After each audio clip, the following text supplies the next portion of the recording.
Shaolin Kung Fu is the heart and soul of China's martial arts. Every hard-style Kung Fu you've ever seen traces its roots back to this legendary style, which was born over 1,500 years ago and is deeply tied to the Buddhist faith. Without it, this fighting style would have died in infancy.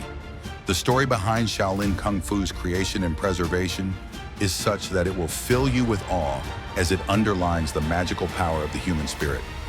This is the entire history of Shaolin Kung Fu. Martial arts in China have a long history, dating back to at least 2674 before Common Era. However, modern Kung Fu, as we know it today, is often linked to an Indian monk named Bodhidharma. Around 527 CE, Bodhidharma is said to have traveled to the Shaolin Temple in China's Henan province, where he came to share the teachings of Zen Buddhism. Within a few weeks, Bodhidharma realized that although the monks were mentally strong and wise, they were physically weak. So to help them become a better version of themselves, the Indian monk acquainted his students with a set of exercises through two books, namely Yin Gin Qing and Shi Sui Qing. As time passed, these monks adapted the exercises Bodhidharma taught them, turning them into the early movements that laid the foundation for what we now call Kung Fu. As their fighting skills improved, the monks' abilities were soon sought after by political leaders, who called upon them to take action during times of war or conflict. Shaolin Kung Fu started to take shape officially during the reign of the Sui dynasty, which lasted from 581 to 618 CE. It was during this time that the Shaolin monks developed their own fighting systems, with the 18 methods of Luohan, or enlightenment, deeply rooted in Buddhism, being practiced since this period. These methods later paved the way for more advanced Shaolin martial arts.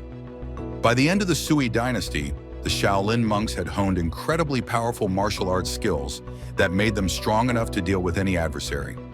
But as is the case with many dynastic shifts, the end of the Sui dynasty was filled with turmoil and battles for the throne. The earliest record of the Shaolin monks in combat comes from a stele dated 728 CE, which mentions two significant events. In the early 600s, the Shaolin monks faced two major threats. The first was in the year 610, when they defended their monastery from bandits. The second, more significant event occurred in year 621 during the Battle of Hulao. Here's what happened. Wang Shichong, a military leader who had declared himself emperor, seized control of the nearby region and the historic capital, Luoyang. He also took over the Cypress Valley estate, a piece of land previously given to the Shaolin Temple by Emperor Yuan of the Sui dynasty. Wang Shichong used this estate as a military base and prepared to attack the Shaolin Temple. The monks faced with this threat, allied with Li Shimin, Wang Shichong's main rival. Together, they managed to reclaim the Cypress Valley estate and defeat Wang's forces, capturing key members of his army. This victory left Wang Shichong vulnerable, leading to his defeat and surrender soon after at the Battle of Hulao. Following this, Li Shimin's father became the first emperor of the Tang dynasty, with Shimin later becoming a key leader. Thanks to their crucial role in these battles, the Shaolin Temple gained the support and patronage of the new Tang dynasty. But here's the catch. The Shaolin Monastery stele from the year 728 mentions incidents in 610 and 621 where monks were involved in combat, but it doesn't specifically talk about martial arts training at the monastery or any particular fighting techniques the monks specialized in. Other records from the Tang, Song, and Yuan periods also don't mention any military training at the temple. One historian thinks it could be due to two things. First, the growing interest in military encyclopedias during the late Ming period, and second, the need for conscripting civilian irregulars, including monks, as the Ming military weakened in the 16th century. The stele and other evidence show that the monks traditionally worshipped Bodhisattva Vajrapani's Kinnara king form, which was considered the source of their staff and bare-hand fighting styles. Between the 8th and 15th centuries, there are no existing records indicating that Shaolin monks engaged in combat. The 8th century was more of a reconstructive time for the Shaolin Temple, after a monk named Shan Hu petitioned the emperor to provide funds for the temple's restoration, since it was in a poor condition. The request was accepted, and that's how Shaolin's rebuilding process started during the Tang Dynasty, with the imperial government offering support.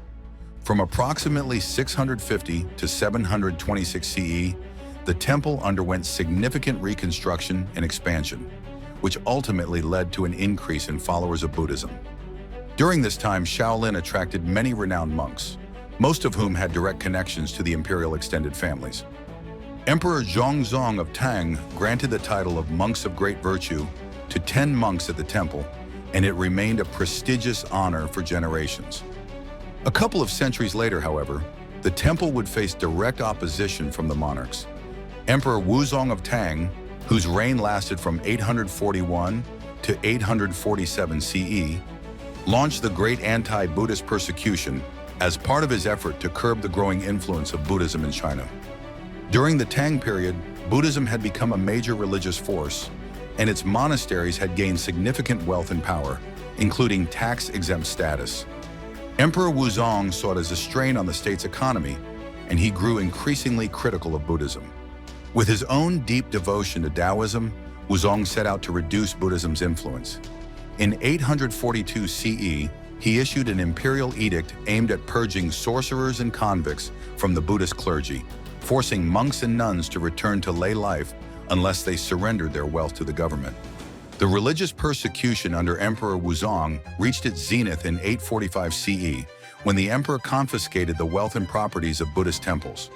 That resulted in the destruction of 4,600 Buddhist temples, 40,000 shrines, and the removal of over 260,000 monks and nuns from their monastic lives.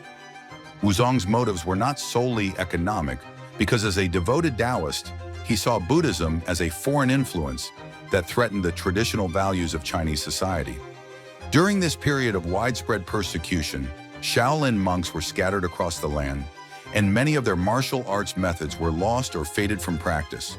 But in a way, the persecution also helped in the spread of Shaolin martial arts beyond the temple walls, as some of the surviving martial practices began to be passed on to individuals outside the monastery, possibly ensuring the survival of these methods in a more widespread context. The Five Dynasties period, despite its brevity in Chinese history, provided valuable cultural relics that offer insights into the history of Shaolin Temple. Among these relics are temples with inscriptions detailing the lives of monks and other significant aspects of the temple. However, during the period known as the abolition of Buddhism, approximately 4,600 large and 40,000 smaller temples were destroyed, and the Shaolin Temple once again fell into disrepair. 30 years after the end of this persecution, Fa Hua, the head of the temple at that time, gathered funds for a 3-year restoration project. Hua's efforts ultimately led to the revival of Shaolin Temple, both in terms of its martial arts and Buddhist practices, and set the stage for its flourishing once more during the early Song Dynasty, which lasted from 960 to 1279 CE. During the Song and Jin dynasties, the Shaolin Temple maintained its relatively large scale, with its architecture still reflecting the characteristics of this era, including notable structures like the Damo Cave and several pagodas.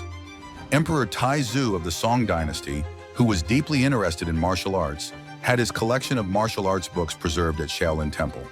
Having studied there himself, Taizu sent several of his generals to teach the Shaolin monks effective combat techniques. One such technique was a form known as Great Ancestral Long Boxing, or Taizu Changquan, which was created and used exclusively by those who trained at the temple.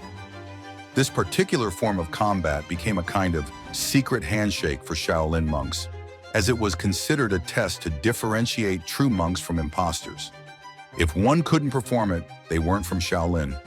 The core style of the present-day Shaolin Temple long fist is often attributed to the Great Ancestral Long Boxing, though the exact origins of this style, including whether Emperor Taizu played a role in its creation, remain unknown. Despite little trace of its origins, the development of Shaolin martial arts saw significant advancements during the late Jin and early Yuan dynasties. A notable figure in this period was Yue Fei, a legendary general from the Song dynasty, who was revered as one of China's greatest military leaders. Yue Fei is said to have reformed the 18 exercises of Luohan into the Baduan Jin, or 8-segment brocade, a series of exercises that have become integral to both Shaolin Temple training and wider martial arts practice. During the Yuan, Ming, and early Qing dynasties, the Shaolin Temple gained immense social prestige and recognition, often referred to as the birthplace of Buddhism or the Great Shaolin Temple. Its influence extended beyond religious circles, with eminent monks holding high positions in the government.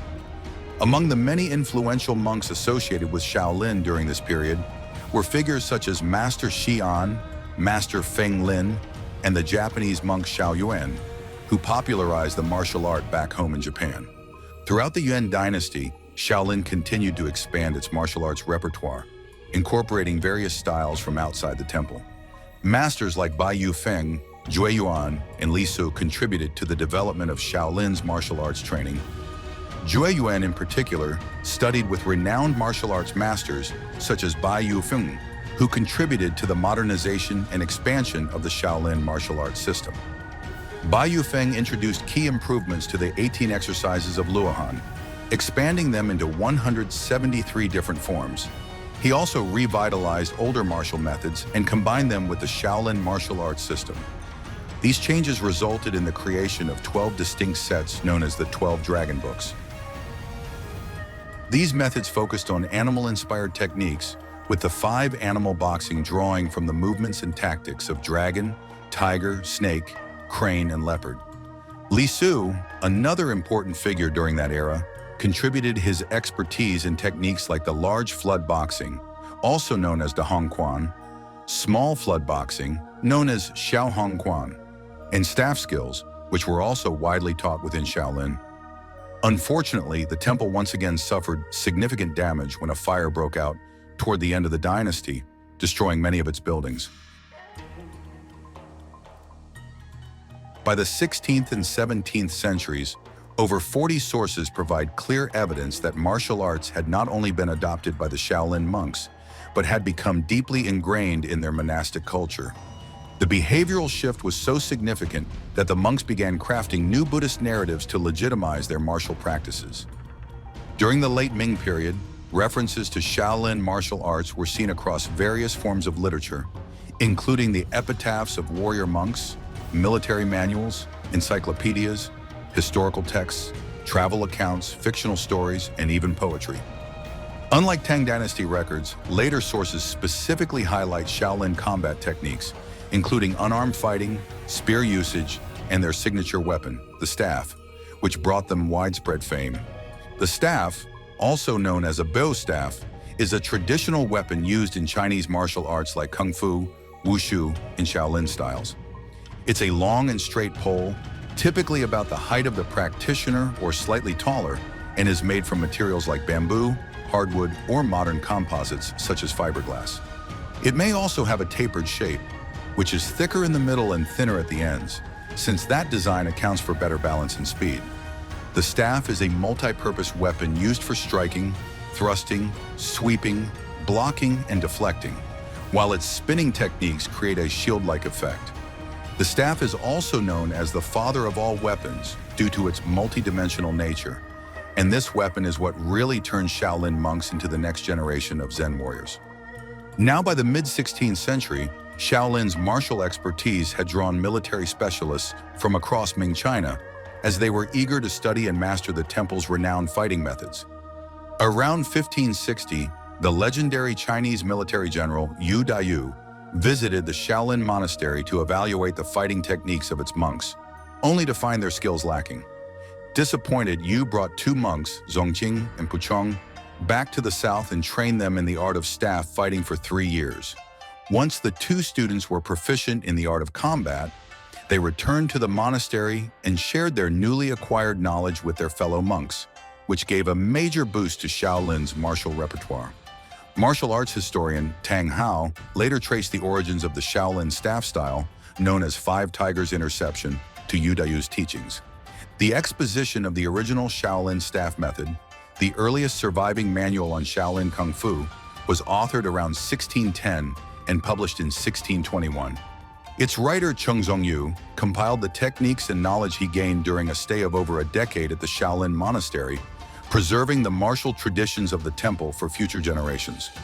Historical records from Master Cheng and General Yu, dating back to the late 1500s and early 1600s, portray the Shaolin Temple as much more than a spiritual sanctuary.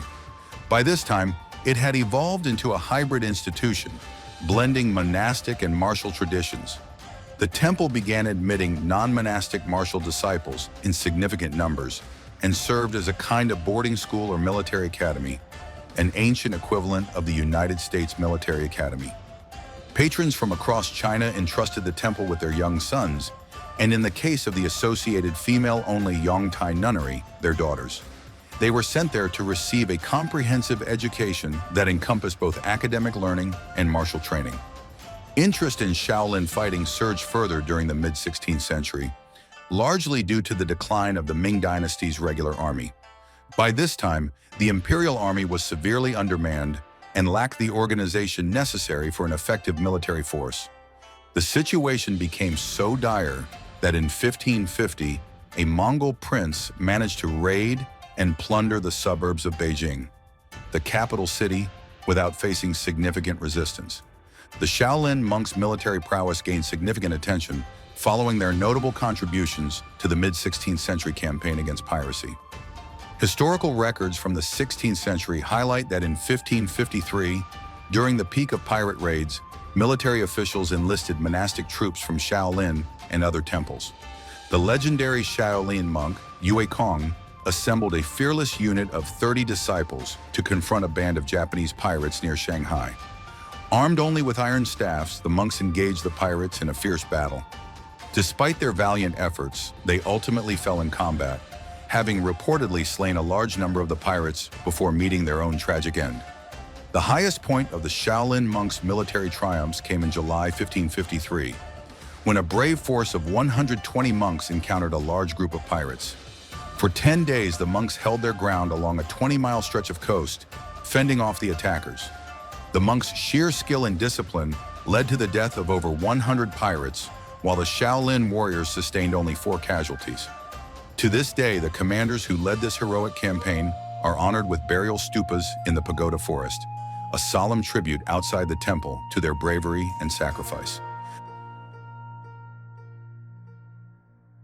By the time the Ming dynasty was in its twilight years, the Shaolin Temple had long been entrenched in a deep and mutually beneficial relationship with the imperial rulers. The temple had consistently supported the emperor, and in return, the emperors provided protection and support for the monks. As the Ming dynasty faltered in the 1630s, Shaolin monks were enlisted in the empire's desperate and doomed campaigns against the growing rebel forces. Despite their valiant efforts, these campaigns ultimately failed, leading to the fall of the Ming dynasty in 1644. With one dynasty falling, another rose in the form of the Manchu-led Qing dynasty, which would rule China until 1912. The undying loyalty of the Shaolin Temple to the crumbling Ming dynasty would have serious consequences. In 1641, the bandit warlord Li Zicheng, leading a massive rebel army numbering in the tens of thousands, marched into Henan, vastly outnumbering the monks and warriors Shaolin could muster. The Shaolin fighting force was crushed without much trouble, and the monastery was razed to the ground. Most of the monks were slaughtered in brutal fashion, and it was a massacre that left an indelible scar on the temple's history. The tragic event would deeply influence Shaolin martial arts and shape its methods and philosophy in the years to come. Over the course of the 17th century, the monks that survived the massacre resorted to unarmed combat as they honed and refined empty-handed techniques, gradually developing a sophisticated arsenal of martial arts methods.